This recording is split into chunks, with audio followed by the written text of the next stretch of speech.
دوسرا باب قائم کیا، باب تحریم الوصال فی الصوم، اس کو اردو میں کہتے ہیں صوم وصال۔ صوم کے معنی روزہ، وصال معنی ملانا۔ صوم وصال کا مطلب ہوتا ہے 2 3 4 5 7 دن کا لگاتار روزہ، نہ سحری کرے نہ افطار کرے بیچ میں۔ جیسے ہفتے کے دن مثال کے طور پر سحری، شام ہو گئی تو افطار نہیں، رات بھر کچھ کھایا نہیں، اتوار شروع ہو گئی تو سحری نہیں، پورے دن کا روزہ۔ وہ ایک روزہ رکھے، چاہے 7 دن کا، 5 دن کا، 3 دن کا، اس کا نام پڑتا ہے صوم وصال۔ ہمارے نبی حضرت محمد رسول اللہ صلی اللہ علیہ وسلم صوم وصال رکھتے تھے۔ ایک ہی سحری سے 9 دن کا ایک روزہ بھی رکھا ہے، رکھ کے دکھائے کوئی، 9 دن کا بھی ایک روزہ رکھا ہے۔ اب مسئلہ یہ ہے کہ عام امت کے حق میں یہ روزہ رکھنا مکروہ ہے، میرے اور آپ کے لیے ایسا روزہ رکھنا مکروہ ہے، اگرچہ جائز ہے۔ یہ دو چیز الگ الگ ہوتی ہیں، جائز ہونا الگ، مکروہ ہونا الگ۔ جائز مطلب یہ کرنا چاہو کرو، لیکن شریعت پسند نہیں کرتی۔ کرنا چاہو تو کرو، لیکن شریعت اس کو پسند ہی نہیں کرتی۔ اب دیندار آدمی کا تقاضا یہ ہے کہ ایسا کام کرے کیوں جو شریعت پسند نہ کرے، اجازت تو دے دی لیکن پسند نہیں۔ اس کو کہتے ہیں کہ صوم وصال اپنی ذات کے اعتبار سے جائز ہے، اس لیے کہ نبی نے رکھا ہے، اور نبی علیہ السلام کے بعد حضرت عمر فاروق نے بھی رکھا ہے، عبداللہ بن زبیر نے بھی رکھا ہے۔ عبداللہ بن زبیر اور حضرت عمر فاروق نے 7 دن کا ایک روزہ رکھا ہے، ان سے بھی ثابت ہے، اس لیے جائز تو ہے۔ لیکن حضرت محمد رسول اللہ صلی اللہ علیہ وسلم نے ہمارے لیے شفقتاً منع فرمایا، مت رکھا، تمہاری بس کی بات نہیں، شفقتاً منع فرمایا۔ حضرت عائشہ رضی اللہ عنہ کی روایت ہے بخاری میں، نہا رسول اللہ صلی اللہ علیہ وسلم عن الوصال رحمتاً لهم، کہ نبی صلی اللہ علیہ وسلم نے امت کو صوم وصال سے منع کیا ہے، ان پر ہمدردی کرتے ہوئے، ناجائز حرام کرتے ہوئے نہیں، ہمدردی میں ایسا مت کیا کرو۔ تو جب حضور نے ایسا منع کیا صحابہ کو، تو صحابہ نے کہا آپ بھی تو رکھتے ہیں، آپ بھی تو رکھتے ہیں، جب آپ رکھتے ہیں تو ہمارا اندر کوئی احمد نہیں، ہم بھی رکھیں گے۔ صحابہ نے کہا انسان ہونے کے ناطے سے ہم بھی انسان، آپ بھی انسان، جب آپ انسان ہو کر ایک روزہ رکھ سکتے ہیں 7 دن کا، 8 دن کا، 10 دن کا، تو ہم تو انشاءاللہ آپ سے زیادہ طاقتور ہیں، ہم بھی رکھ سکتے ہیں۔ صحابہ نے بات رکھی تو حضور علیہ السلام فرمایا ایکم مثلی، ایکم مثلی، تم میں سے کون میری طرح ہے، تم میں سے کون میری طرح ہے، انما یطعمنی ربی ویسقینی، مجھ کو میرا رب کھلاتا اور پلاتا ہے، لہذا تم میری حرص مت کرنا، میری ہوڑ مت کرنا، مجھے تو میرا رب کھلاتا ہے، میرا رب پلاتا ہے۔ اور جب اللہ کھلائے اور پلائے تو روزہ نہیں ٹوٹتا ہے، انسان خود کھائے پیے تو روزہ ٹوٹتا ہے۔ کیسے؟ ایک آدمی نے روزہ رکھا، بھول گئے اور کھانا دبا کے خوب پیٹ بھر کر ڈکا رہا ہے، جب یاد آیا میں نے روزہ رکھا تھا، ٹوٹ جائے گا روزہ؟ آپ بتائیں، اتنا موٹا مسئلہ تو آپ بھی جانتے ہیں، بھولے سے کھا لیا پی لیا اور ڈکا رہنے پہ یاد آیا تو روزہ نہیں ٹوٹے گا۔ کیوں؟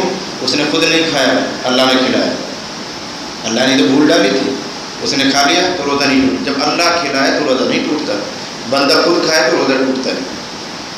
بلکہ ایک جگہ تو تعلیم آئی ہے حدیث شریف میں کہ ایک آدمی کو تم دیکھ رہے ہو بہت کمزور ہو گیا روزہ رکھنے کی وجہ سے، اس کے لیے شام پکڑنی بھاری پڑ رہی ہے، بیمار ہے بیچارہ، لیکن اس نے روزہ رکھا، پھر بھول کے وہ کھا رہا ہے اور تمہیں پتہ ہے کہ اس کا روزہ ہے، تو حدیث شریف میں یہاں تک حکم آیا ہے اس کو تھوڑا کھا لینے دو جس سے وہ زندہ رہ جائے، شام آسان ہو جائے، پھر یاد دلانا، آدھی روٹی کھانے کے بعد پھر یاد دلانا۔ دیکھو یہ دین، تمہیں پتہ ہے وہ کمزور بیچارہ، اس کے لیے شام پکڑنا بھاری ہو رہی ہے، لیکن بھول گیا اور کھا رہا ہے یا پانی پی رہا ہے، تو حدیث میں یہاں تک ہدایت دی گئی تھوڑی دیر یاد ہوتی رہو، جب تک اتنا کھا لے وہ زندہ رہ جائے، جب تک اتنا کھا لے اس کو تری مل جائے، پھر یاد دلا تیرے روزہ لگے یار، پھر یاد دلا۔ یہ سب شفقتیں ہیں، مہربانی ہیں۔ تو میں عرض کر رہا تھا کہ حضور علیہ السلام نے فرمایا کہ تم میں سے کون میری طرح ہے، مجھ کو تو میرا رب کھلاتا ہے، مجھ کو پلاتا ہے، لہٰذا تم میری حرص مت کرنا، میں رکھتا ہوں تو میری خصوصیت ہے، تم ضد مت کرنا، لیکن منع نہیں کیا سختی کے ساتھ کہ حرام ہے، ناجائز ہے، بس میری طرح مت کرنا سیکھ، مجھے میرا رب کھلاتا پلاتا ہے۔ میرا رب کھلاتا پلاتا کا مطلب ہے روحانی اعتبار سے اللہ تعالیٰ مجھ کو اتنی طاقت دے دیتا ہے جتنی طاقت تم کو کھانے پینے سے ملتی ہے، یہ مطلب ہوتا ہے۔ یہ مطلب نہیں کہ اللہ تعالیٰ واقعتاً لقمے ڈالتے ہیں، جس طرح کھانے سے آدمی زندہ رہتا ہے، قوت رکھتا ہے، ہمت نہیں ہارتا ہے، ایسے اللہ تعالیٰ اپنے نبی کو بغیر کھائے پیے ہمت دیتے تھے 9 دن تک بغیر کھائے پیے کوئی ضعف کوئی کمزوری آپ محسوس نہیں کرتے، اس لیے آپ کو بھی روزہ 9 دن کور کرنا ہے۔ یہ چیز وہ ہے جو سمجھائی نہیں جا سکتی، جب اس مقام پہ پہنچو گے تو خود سمجھاؤ، اس مقام پر روحانیت کے اس مقام پر جب پہنچیں گے تو خود سمجھ جائیں گے۔ کچھ چیزیں تجرباتی ہوتی ہیں، مثلا ایک لڑکے کی شادی نہ ہوئی ہو اور آپ اس کو بتائیں کہ شادی کا مزہ کیا رہتا ہے تو بتا سکتے ہیں؟ وہ خود تجربے میں آئے، وہ خود سمجھے گا شادی ہونے کے بعد۔ ایسے ہی روحانی اعتبار سے کیسے طاقت ملتی ہے اور کھائے بغیر کیسا آدمی طاقت سے رہ سکتا ہے، یہ چیز تجربے سے معلوم ہوتی ہے، سمجھائی نہیں جا سکتی۔ اس کو ایک واقعے سے سمجھ سکتے ہیں مدد کے طور پر۔ ہمارے دارالعلوم دیوبند کے بانی حضرت مولانا قاسم نانوتوی رحمۃ اللہ علیہ، ان کا ایک قصہ لکھا ہوا کتابوں میں، آریہ سماج ایک تنظیم ہے ہندوؤں کی، ان کا جو بانی جنہوں نے یعنی آریہ سماج کو بنیاد ڈالی ہے، وجود دیا ہے، دیانند سر کیا ہے سر کیا نام اس کا پنڈت تھا، یہ روڑکی ایک گاؤں میں وہاں آیا دیوبند سے دور تھوڑے، اور اس نے اس گاؤں میں آ کر چیلنج کیا، مناظرے کا، آئے کوئی مولوی مجھ سے مقابلہ کرے اور اسلام کے خلاف تقریر کر رہا ہے، اسلام پر سوالات کر رہا ہے، اعتراض کر رہا ہے، اشکال کر رہا ہے۔ تو گاؤں کے لوگوں کی دوڑ تو امام صاحب تک ہوتی ہے، تو گاؤں کے لوگ دوڑ مسجد کے امام صاحب کے پاس، امام صاحب گاؤں میں ایک پنڈت جی آیا ہے اور تقریر کر رہا ہے، اسلام کے خلاف یوں کہتا ہے، چلو جواب دو۔ امام صاحب کا میری طاقت سے باہر ہے، میں اتنا بڑا مولانا نہیں ہوں جو اس سے مناظرہ کروں، علم میں درجے ہوتے ہیں، میرا اتنا بڑا علم نہیں ہے، تم دیوبند جاؤ، مولانا بلا مولانا قاسم صاحب کو، وہی مقابلہ کر سکتے ہیں ان سے۔ تو گاؤں کے لوگ وہاں پہنچے اور کہا حضرت ہمارے گاؤں میں ایک پنڈت آیا ہوا ہے، مناظرے کے لیے چیلنج کر رہا ہے، اسلام کے خلاف سوالات کرتا ہے، اشکال کر رہا ہے، آپ چلیں؟ تو حضرت کا کوئی بات نہیں، چلے میں آتا ہوں۔ حضرت چلے اور اپنے ساتھ چند شاگردوں کو لے لیا، جن کو پڑھاتے تھے ان کو لے لیا، چلو بھائی وہیں سبق پڑھتے رہے، اپنی کتاب اٹھا چل دیے۔ گاؤں میں پہنچے تو حضرت مولانا ٹھہرے مسلمانوں کے محلے میں اور پنڈت جی ٹھہرے ہوئے تھے ہندوؤں کے محلے میں۔ مناظرہ جب ہوتا ہے تو اس کی شرطیں طے کی جاتی ہیں، بھائی کس طرح مناظرہ کریں گے، کس جگہ کریں گے، کن کتابوں کا حوالہ چلے گا، وہ کچھ لکھا جاتا ہے۔ تو حضرت مولانا قاسم نانوتوی رحمۃ اللہ علیہ نے مناظرے کی شرائط طے کرنے کے لیے اپنے طلباء کو وہاں بھیجے، جاؤ فلاں محلے میں پنڈت جی ہے، وہاں شرطیں لکھوا کے لاؤ، کیا مناظرہ کرنا چاہتا ہے۔ یہ طلباء وہاں پہنچے، وہ اپنے کسی گھپا میں ہوگا، اندر کٹھیا میں ہوگا، باہر ان کے چہرے چاٹے تو ان سے ملے، ان سے کہا کہ ہم پنڈت جی سے ملنا چاہتے ہیں، ہم شرائط طے کریں گے، مناظرہ کرنا ہے تو ان کا ابھی پنڈت جی باہر آئیں گے کھانے کے لیے، اس وقت بات کریں۔ باہر دسترخوان لگایا جا رہا تھا، کھانا رکھ رہے تھے اس پر لوگ، تو اتنا کھانا رکھا جا رہا تھا جس کو 7-8 آدمی کھا سکتے ہیں، اتنا چنا گیا تھا۔ تو یہ طلباء سمجھ رہے تھے کہ پنڈت جی ہوں گے، کچھ اس کے ساتھ دوسرے لوگ ہوں گے، مہمان ہوں گے، سب کے لیے لگایا جا رہا ہے۔ لیکن جب کھانا لگ گیا دسترخوان پہ تو اکیلے پنڈت جی نکلے اور 7 آدمیوں کا کھانا تنہا کھا گئے، اکیلے کھا گئے۔ تو ان طلباء کو بڑی حیرانی ہوئی، اکیلا آدمی صاحب اتنا سارا کھانا کھا گیا۔ بہرحال مناظرے کی جو شرطیں تھیں وہ لکھی گئی، ساری شرطوں کو لے کر مولانا قاسم کے پاس یہ بچہ آئے اور طلباء کا حضرت یہ شرائط ہے، حضرت نے پڑھ لی۔ پھر ایک طالب علم بولا کہ حضرت جب تک شرطیں نہیں لکھی گئی تھی میں بہت ڈر رہا تھا، اور میں کیوں ڈر رہا تھا؟ اس لیے ڈر رہا تھا کہ اگر پنڈت جی یوں کہہ دیتے کہ میرا مقابلہ تمہارے مولوی سے کھانے میں ہے تو آپ تو ہار جاتے ہیں۔ بھائی مناظرے کی کوئی بھی شرط لگا سکتا ہے، کوئی بھی کنڈیشن لگا سکتا ہے، اگر وہ پنڈت جی کہتا ہے نہیں علم کی کوئی بات نہیں، مقابلہ کھانے میں تو آپ تو ہار جاتے ہیں، اس لیے کہ آپ تو مشکل سے ایک چپاتی کھاتے ہیں اور وہ 7 آدمیوں کا کھانا اکیلا کھا گیا، تو ہمیں تو ڈر لگ رہا تھا آپ ہار جائیں گے۔ تو حضرت نے فرمایا کیوں ہار جاتا؟ میرے پاس اس کا بھی جواب ہے، کیوں ہار جاتا؟ فرمایا حضرت کیا جواب ہے؟ حضرت مولانا قاسم نانوتوی رحمۃ اللہ علیہ نے فرمایا کہ میں اس سے یوں کہتا کہ زیادہ کھانا یہ اچھی بات ہے یا کم کھانا اچھی بات ہے؟ اگر زیادہ کھانا اچھی بات ہے تو جانور کھاتے ہیں، ہاتھی کھاتا ہے، گینڈا کھاتا ہے، یہ زیادہ کھانا کھاتے ہیں، اور زیادہ کھانے سے حیوانیت پیدا ہوتی ہے، گناہوں کی شہوت بڑھتی ہے، اور کم کھانے سے فرشتہ صفت بنتا ہے انسان۔ تو ظاہر بات ہے پنڈت جی کو یوں کہنا پڑتا ہے بھائی کم کھانا ہی اچھی بات ہے، اس لیے اس سے فرشتہ بنتا ہے آدمی، گناہوں کی صفت دب جاتی ہے، نیکی کی طبیعت ابھرتی ہے، تو وہ بھی کہے گا اس بات کو کم کھانا اچھا ہے۔ جب وہ اس کو کہتا تو میں یوں کہتا کہ ایک کمرے میں پنڈت جی کو بند کرو اور اس کی چابی میرے ساتھیوں کو دے دو، اور دوسرے کمرے میں مجھے بند کرو اور اس کی چابی پنڈت کے ساتھی کو دے دو، اور 1 مہینے تک کوئی کھانا نہیں، کوئی پینا نہیں، کوئی خوراک نہیں پہنچانی ہے۔ 1 مہینے کے بعد کمرہ کھول لینا، جو زندہ ہو وہ حق پر ہے، جو مر جائے وہ مر گیا، باطل ہے۔ حضرت نے فرمایا جو مر جائے مر گیا، جو زندہ رہے وہ حق پر ہے۔ تو طالب علم نے کہا حضرت 1 مہینے تک تو بغیر کھائے پیے آپ بھی زندہ نہیں رہیں گے، 1 مہینے تک تو اس میں اس کے مرنے کیا بات، آپ بھی مریں گے۔ وہ جملہ سنا جو حضرت نے فرمایا انشاءاللہ اللہ کی رحمت سے امید ہے 6 مہینے تک بغیر کھائے پیے زندہ رہ سکتے۔ یہ ہے روحانیت۔ جب نبی کے ایک ادنا امتی کا یہ حال ہے تو وہ تو نبی تھے، ان کو اللہ تعالیٰ کیسی قوت دیتے ہوں گے، کیسی صلاحیت دیتے ہوں گے وہ جانے۔ یہ تو اس زمانے کے ایک آدمی کہہ رہا ہے کہ انشاءاللہ اللہ کی رحمت سے امید ہے کہ 6 مہینے تک بغیر کھائے پیے میں زندہ رہ سکتا ہوں، مجھے بند کر دو۔ یہ ذکر کی حلاوت تراوت کچھ ایسی ہوتی ہے، اللہ تعالیٰ اسے قوت دے دیتا ہے۔ فرشتے بھی بغیر کھائے پیے زندہ ہیں، وہ بھی تو اللہ کی مخلوق ہے، کچھ نہیں کھاتے پیتی بھی نہیں لیکن زندہ ہے۔ تو ایسے اللہ تعالیٰ بزرگوں کو روحانیت کا مقام دیتا ہے کہ غذا کم ہو جاتی ہے پھر بھی وہ زندہ رہتے ہیں۔ تمہارے لیے بہت آسان سمسارہ بالی رحمۃ اللہ علیہ 17 دن نکایا تھا، 17 سے نکاح نہ کھائے تو پستل کر گیا، یہ سب اللہ تعالیٰ کی طرف سے ہو جائے۔ تو یہ عنوان قائم کیا باب تحریم الوصال فی الصوم، لگاتار روزہ رکھنے کی کراہیت بیان۔ لگاتار کا مطلب ہوتا ہے کہ ایک ہی سحری سے 4 دن کا، 5 دن کا، 7 دن کا ایک روزہ، اس کو آپ نے منع فرمایا، مکروہ قرار دیا ہے اگرچہ جائز۔ وہو ان یصوم، صوم وصال یہ ہے کہ آدمی 2 دن کا او اکثر یا اس سے زیادہ دن کا روزہ رکھے، ولا یأکل ولا یشرب، کھائے پیے نہیں۔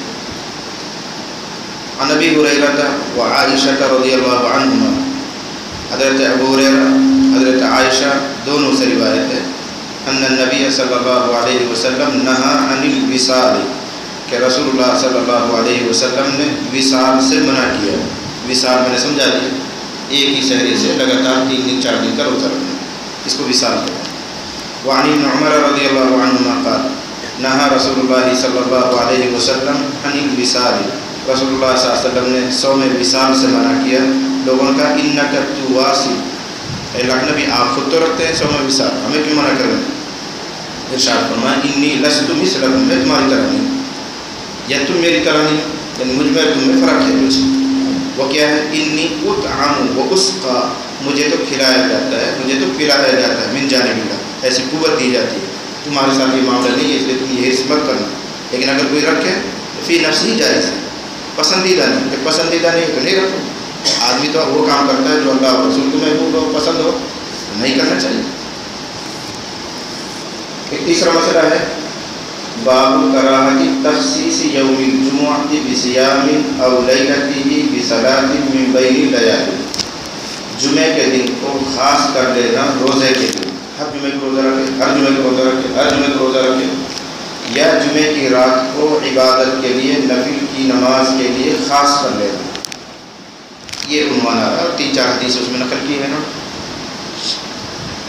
اس کا مطلب ہوتا ہے جمعے کو یعنی جمعے کے دن کو یا جمعے کی رات کو عبادت کے لیے خاص کر لینا، اور اس طرح خاص کر لینا کہ تفضیل کا احتمال ہونے لگے۔ تفضیل مطلب بس جمعے کوئی فضیلت دیتا ہے، باقی دنوں میں عبادت کی کوئی اہمیت نہیں، باقی دنوں میں عبادت کرنے کی کوئی حیثیت ہی نہیں سمجھتا، بلکہ باقی دنوں میں عبادت کرنے کو وہ ناجائز سمجھتا ہے، صرف جمعے کی رات میں ہی کرنا چاہتا ہے، یا جمعے کا ہی روزہ نفلی رکھنا چاہتا ہے، عام دنوں میں رکھتا ہی نہیں۔ اس نیت کے ساتھ صرف جمعے کا روزہ رکھنا یا صرف جمعے کی رات میں عبادت کرنا اس جذبے کے ساتھ مکروہ ہے۔ ہاں جمعہ خوب رکھیں، لیکن یہ دل کا خیال نہ ہے کہ عام دنوں میں نہیں رکھوں گا، یہ خیال کبھی پیدا نہ ہو کہ عام دنوں میں عبادت نہیں کرنی، یا عام دنوں میں عبادت کرنے سے کوئی خاص ثواب نہیں ملتا ہے، عام دنوں میں روزہ رکھنے سے کوئی خاص ثواب نہیں ملتا ہے۔ یہ وہم اگر پیدا ہو گیا تو مکروہ ہو جائے گا۔ دن ہونے کے اعتبار سے سب برابر ہے، رات ہونے کے اعتبار سے سب برابر ہے۔ ہر شب شب قدر ہے قدردانوں کے لیے، قدردانوں کے لیے ہر رات شب قدر ہے، جو نا قدر ہے ان کے لیے تو شب قدر بھی کچھ نہیں۔ تو ایسے ہر جمعہ بس ہر دن اللہ کا بنایا ہوا ہے، اور ہر دن اللہ سنتا ہے، ہر دن اللہ عبادتیں قبول کرتا ہے۔ یوں عادت ہے آدمی کی اکثر جمعہ میں نفل روزہ رکھتا ہے، اکثر جمعہ رات کی رات میں جاگتا ہے، کوئی حرج کی بات نہیں ہے۔ لیکن فضیلت کا دل میں خیال پیدا نہیں ہونا چاہیے کہ آئندہ دنوں کی کوئی حیثیت اس کے دل میں نہ رہے۔ اس کا طریقہ یہ ہے کہ اگر کسی آدمی کی عادت بن گئی ہے جمعے کے دن روزہ رکھنے کی، تو کبھی کبھی ناغہ کر دیا کرے، بس 4-5 دن تک 4-5 جمعے تک روزہ رکھا، پھر ایک جمعہ چھوڑ کے نہیں رکھا، پھر 4-5 جمعے تک روزہ رکھا، پھر ایک دن نہیں رکھا، اس طرح چلتا رہے کوئی حرج نہیں، اس لیے کہ اگر نہیں چھوڑے گا تو فرض جیسا ہو جائے گا، واجب جیسا ہو جائے گا، اور شریعت میں کسی طرح سے کوئی تبدیلی پسندیدہ نہیں۔ تو عملاً ایسا ظاہر کرے کہ اس کا دوسرا ایک مسئلہ اور آتا ہے، اسے آسانی سمجھ میں آئے گا۔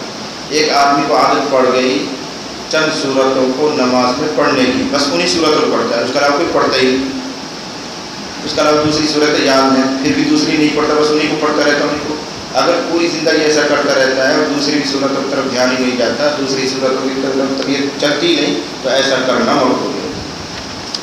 ہاں زیادہ دن کسی صورت کو پڑھتا ہے، کبھی کبھی دوسری پڑھ لیتا ہے، کوئی ایسی بات نہیں، لیکن دوسروں کو نمبر ہی نہ دے دوسری صورت کا، بس ہر دن اسی صورت کو، اسی نماز میں وہی صورت، اس نماز میں وہی صورت، کبھی ادھر ادھر دوسری پڑھتا ہی نہیں، تو ایسا کرنا مقبول ہے۔ کیوں؟ یہ دوسرے حصے سے، قرآن کے دوسرے حصے سے کوئی اعراض کرنا۔ قرآن تو پورا اسی کام کے لیے، اسے 10-20 صورت اگر یاد ہیں تو الٹ پلٹ کر کے پڑھتے رہنے چاہیے، یا زیادہ تر کوئی ایک صورت ایک نماز میں پڑھتے رہیں، لیکن کبھی کبھی بدل دیا کریں تاکہ مکروہ نہ بنے۔ یہ ہے مسئلہ، ایسے ہی یہاں مسئلہ ہے کہ زیادہ تر آپ جمعے کو روزہ رکھتے ہیں رکھا کریں، کبھی کبھی چھوڑ دیا کریں تاکہ فضیلت کا وہم پیدا نہ ہو۔ عن ابی ہریرہ رضی اللہ عنہ عن النبی صلی اللہ علیہ وسلم قال حضور فرمایا لا تخصوا لیلۃ الجمعۃ بقیام من بین اللیال، جمعے کی رات کو راتوں میں سے کھڑا ہونے کے لیے خاص نہ کرو، کھڑا ہونے سے مراد جاگنے کے لیے، عبادت کے لیے۔ ولا تخصوا یوم الجمعۃ بصیام من بین الایام، اور دنوں میں سے صرف جمعے کے دن کو روزے کے لیے خاص نہ کرو کہ بس اسی میں رکھنا اور آگے پیچھے کوئی دن میں روزہ نہیں رکھنا ہے، کبھی ہفتے میں روزہ رکھ لیا، کبھی پیر میں روزہ رکھ لیا، کبھی جمعرات میں رکھ لیا، زیادہ تر جمعے میں رکھ لیا، کوئی حرج کی بات نہیں، لیکن صرف جمعہ اس کے علاوہ دوسرے دنوں کو نمبر ہی نہیں آتا کبھی، یہ فضیلت سے نہیں۔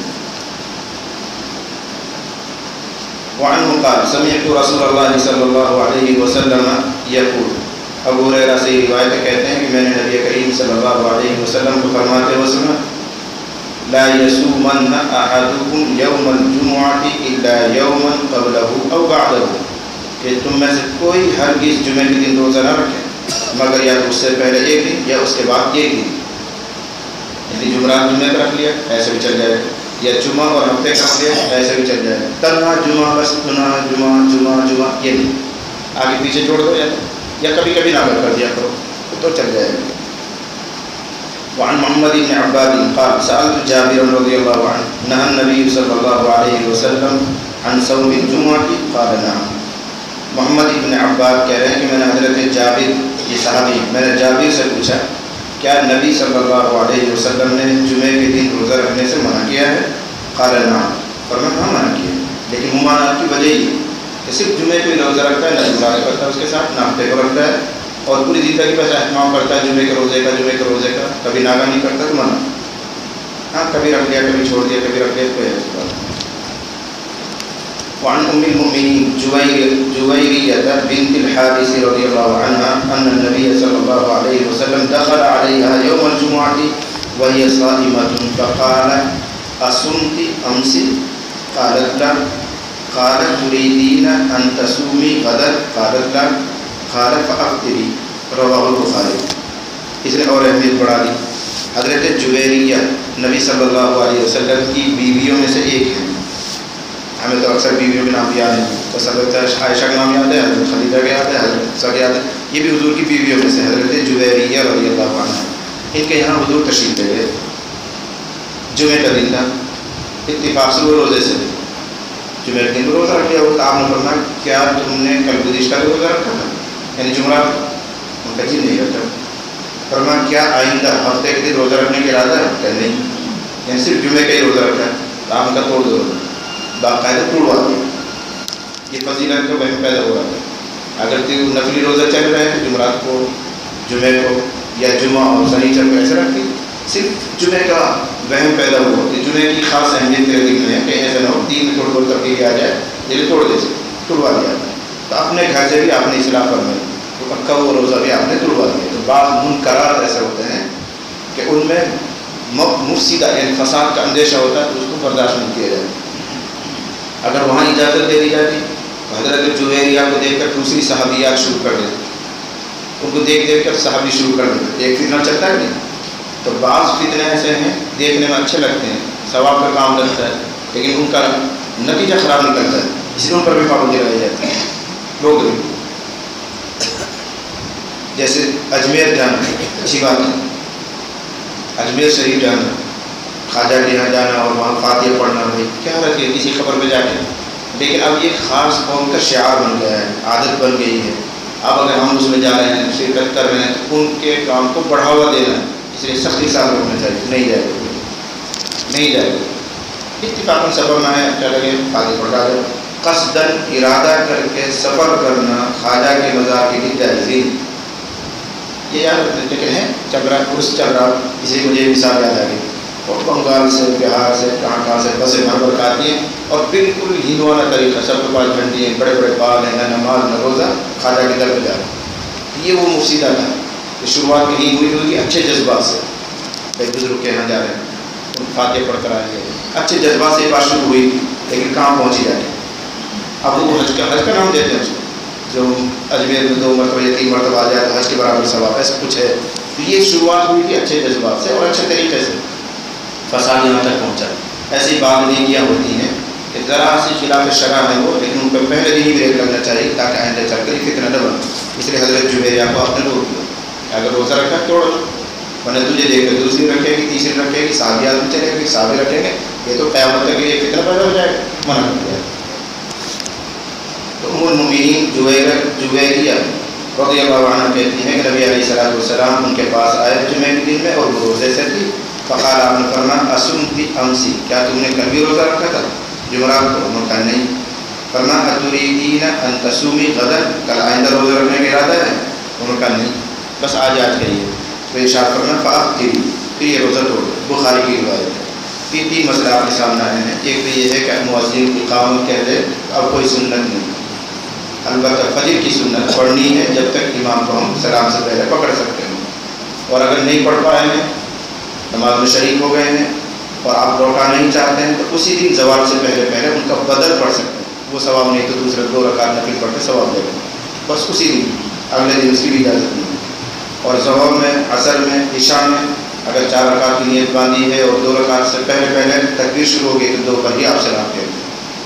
یہ مسائل ہیں. دوسرا مسئلہ ہے صوم وصال کا. اس وقت امت بھول ہی گئی, جانتی نہیں گئی. آپ نے پہلی مرتبہ سنا ہوگا, یہ پہلے کبھی میں نے بیان کیا, جب سنا ہوگا لگاتار کئی دن کا روزہ رکھنا, امت جانتی نہیں, تو بتانا مت کسی کو.